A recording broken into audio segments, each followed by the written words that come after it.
어제 우리는 25장에서 만군의 여호와께서 시온산에서 모든 민족을 위해 기름진 잔치를 베푸시고 인류의 머리를 덮고 있던 죽음의 덮개를 찢으시며 사망과 눈물을 영원히 삼키시는 소망의 이야기를 보았습니다.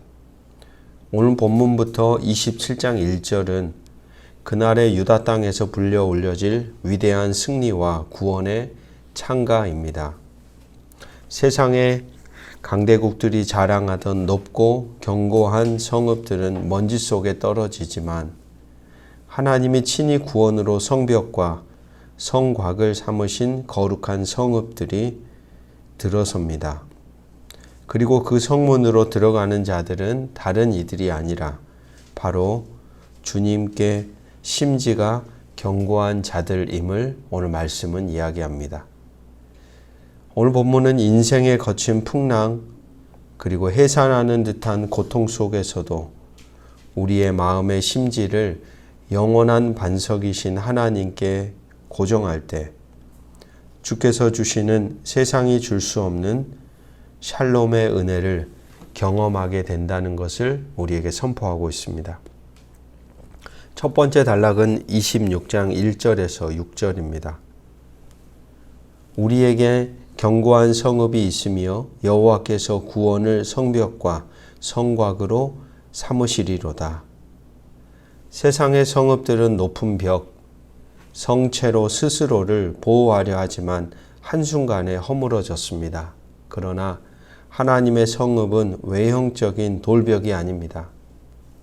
하나님의 구원 자체가 철통 같은 성벽이 되어 그의 백성들을 안위하십니다. 그리고 3절에서 성경 전체에 빛나는 평강의 약속이 선포됩니다. 주께서 심지가 견고한 자를 평강하고 평강하도록 지키시리니 이는 그가 주를 신뢰함이니이다. 여기서 심지가 견고하다라는 이 말에서 심지는 마음의 모양, 생각 그리고 의지를 뜻하는 말이고 견고하다라는 이 말은 바짝 붙들고 있다, 기대다, 기둥에 받쳐지다 라는 뜻입니다. 풀어보면 나의 생각과 마음의 기둥을 하나님께 바짝 밀착시켜서 온전히 기대고 있다는 상태입니다. 그런 자에게 하나님은 오늘 샬롬, 평강의 평강, 완벽한 완전한 평화를 선물로 주십니다. 그 이유는 여호와는 영원한 반석이기 때문입니다. 이 말씀을 들었던 당시 유다 백성들은 아수르 바벨론이라는 거대한 군사적 위협 앞에서 마음이 사시나무 떨듯이 흔들렸던 사람들입니다. 상황을 바라보면 금방이라도 성벽이 무너지고 멸망할 것 같았지만 선지자 이사야는 말하고 있는 겁니다. 세상의 높고 화려한 성읍을 바라보지 말고 오직 영원한 반석이신 하나님께 마음의 심지를 바짝 밀착시키라고 권하고 있는 것이죠. 오늘을 살아가는 우리의 인생도 수시로 흔들립니다.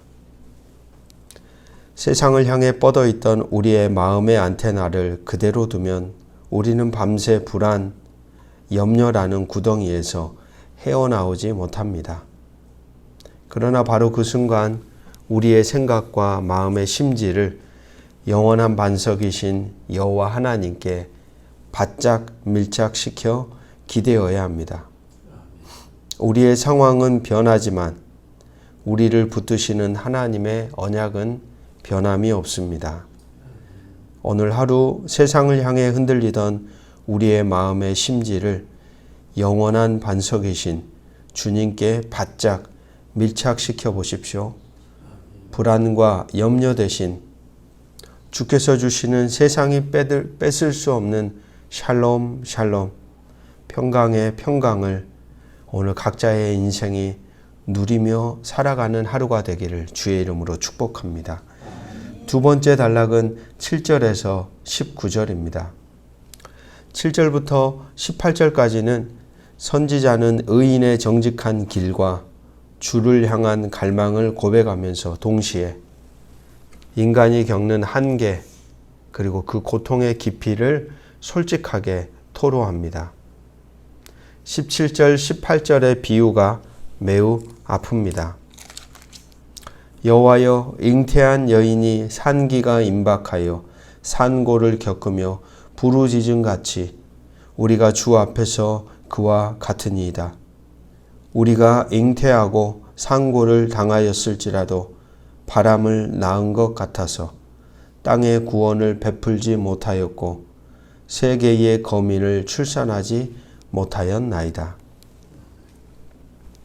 내 힘과 노력으로 무언가를 이루어 보려고 밤새 땀을 흘리고 해산하는 여인처럼 통곡하였지만 막상 손에 쥐어진 결과는 아무것도 없는 바람에 불과했다는 자백입니다. 그리고 19절, 인간의 무능과 절망이 깊어진 바로 그 자리에서 하나님의 위대한 반전이 선포됩니다. 주의 죽은 자들이 살아나고 그들의 시체들은 일어나리이다. 티끌에 누운 자들아, 너희는 깨어 노래하라. 주의 이슬은 빛난 이슬이니 땅이 죽은 자들을 내놓으리로다. 메마른 땅에 새벽 이슬이 내릴 때에 풀포기가 다시 살아나듯이 하나님의 은혜의 이슬이 땅에 떨어질 때 죽었던 백성들이 부활의 노래를 부르며 일어섭니다. 주님의 은혜는 인간의 한계가 끝나는 지점에서 비로소 시작되는 생명의 능력입니다. 당시 유다 백성들도 자신들의 힘으로 나라를 구원하고 평화를 만들어 보려고 애썼습니다. 그러나 오늘 말씀처럼 해산의 고통만 겪었을 뿐 아무런 생명도 낳지 못한 채 바람만 낳은 것 같은 절망을 겪었습니다. 그러나 선지자는 그들의 죽은 것 같은 절망의 먼지 속으로 하나님의 빛난 이슬이 내릴 때 죽었던 자들이 살아나듯 새로운 구원의 역사가 시작될 것임을 선포합니다. 기억하십시오. 인간의 열심이 끝나는 그 바닥에서 하나님의 부활과 구원의 능력이 비로소 일하기 시작합니다. 오늘 우리의 힘으로 애쓰던 절망의 수고를 내려놓고 메마른 우리의 심령 위에 내려주시는 주의 빛난 이슬을 사모하며 하나님 앞으로 나아가시기를 주의 이름으로 축복합니다. 세 번째 단락은 26장 20절에서 27장 1절입니다. 20절과 21절에서 하나님은 사랑하는 백성들을 향해 다정한 목소리로 초대의 말씀을 주십니다. 내 백성아 갈지어다. 내 밀실에 들어가서 내 문을 닫고 분노가 지나가기까지 잠깐 숨을지어다. 여호와께서 땅의 주민들의 죄악을 벌하시기 위해 그의 처소에서 나오실 때에 주님은 자기 백성들을 안전한 밀실로 피하게 하십니다. 꼭 이 장면은 출애굽 밤에 어린 양의 피를 바르고 집 안에 머물러 있었던 이스라엘 백성들의 모습과 흡사해 보입니다. 주의 심판이 지나가기까지 주 안에서 안식하라는 초대이죠. 그리고 27장 1절에 본문의 결론이 선포되고 있습니다. 그날에 여호와께서 그의 견고하고 크고 강한 칼로 날렘 뱀 리오야단 곧 꼬불꼬불한 뱀 리오야단을 벌하시며 바다에 있는 용을 죽이시리라. 고대 근동에서 리오야단은 하나님과 그 백성을 대적하며 혼돈, 지배를 일삼던 사악한 영적 세력 그리고 강대국의 포악함을 상징하는 존재가 바로 리오야단이었습니다. 하나님은 단지 세상의 작은 문제만을 해결하는 분이 아니라 온 세계와 온 우주를 짓눌러 온 근본적인 악의 세력이었던 리오야단을 당신의 강력한 칼로 마침내 완전히 멸하시는 우주적 왕이심을 오늘 이사야는 우리에게 가르쳐주고 있습니다. 성도 여러분, 우리의 삶에도 세상의 죄악과 거센 문제의 폭풍이 온 사방에서 사납게 불어올 때가 있습니다. 내 힘으로 세상의 악이나 거대한 난관과 직접 맞서 싸우려 하다가 쉽게 상처를 입고 지치고 쓰러지곤 합니다. 그러나 그 순간 우리가 가야 할 곳은 주님과의 깊은 관계가 이루어지는 골방의 밀실입니다. 세상을 향한 소란을 끄고 골방에 들어가 문을 닫고 우리는 그 자리에서 우리를 마침내 승리케 하실 주의 손길을 기다려야 합니다. 마침내 모든 사악한 리워 야단과 같은 악의 뿌리를 끊어내실 주님이 우리의 편이십니다. 오늘 하루도 세상의 소란에서 한 걸음 물러나 주님과의 거룩한 밀실로 들어가 그분의 음성에 귀 기울여 보시는 것은 어떠실까요? 기도하겠습니다. 영원한 반석이시며 우리의 완벽한 피난처 되시는 하나님, 오늘 세상에 높고 화려한 성읍들이 먼지처럼 무너져 내릴 때 오직 영원한 반석이신 주께 우리의 마음의 심지를 바짝 밀착시켜 드리길 원합니다. 세상이 줄 수 없는 주님의 완벽한 샬롬의 평강으로 우리의 마음과 생각을 지켜 주소서. 우리의 힘과 경험으로 애썼으나 바람만 낳은 것 같은 허무함 속에서 하늘에서 내리는 주의 빛난 이슬을 갈망하며 바라봅니다.